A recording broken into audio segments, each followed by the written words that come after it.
ఆదర్శిల page number 18 నుండి మీకు ఈ యొక్క వాచ్ గురించి తెలియజేయబోతున్నాం అనమాట. వాచ్ ఎందుకు అవసరమో,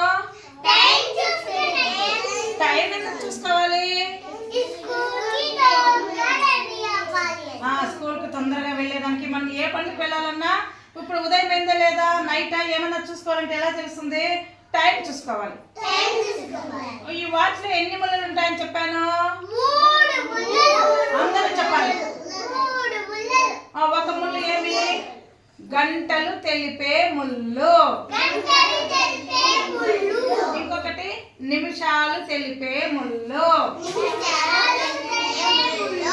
మూడవ ముళ్ళు సెకండ్లు తెలిపే ముళ్ళు. ఇప్పుడు ఈ వాచ్ లో చూడండి, ఇక్కడ గంటలు తెలిపే ముళ్ళు, నిమిషాలు తెలిపే ముళ్ళు, సెకండ్లు తెలిపే ముళ్ళు 3 ఉన్నాయన్నమాట. ఒకటేమో గంటలు, ఇంకొకటేమో నిమిషాలు, ఇంకొకటేమో సెకండ్లు తెలిపే ముళ్ళు. ఇదేంటంటే ఇది అలారం టైం పీస్. మనం ఇప్పుడు అల్లిగా లేవాలి అనుకుంటాం కదా, దీంట్లో ఇక్కడ ఒకటి ఇలా ఉంటుంది. దీన్ని తిప్పితే మనకు ఏమవుతుంది, ఇట్లా రొటేట్ అవుతాయి ముళ్ళు. ఎంత టైంకి మనం లేవాలనుకున్నామో వెళ్ళాలనుకున్నామో ఆ టైంకి ఇక్కడ అలారం సెట్ చేసుకొని ఈ బటన్ నొక్కి ఉంచామంటే కరెక్ట్గా మనం ఏ టైం సెట్ చేసి ఉంటామో ఆ టైంకి అలారం మోగుతుంది. అప్పుడు మనం ఏం చేయాలి,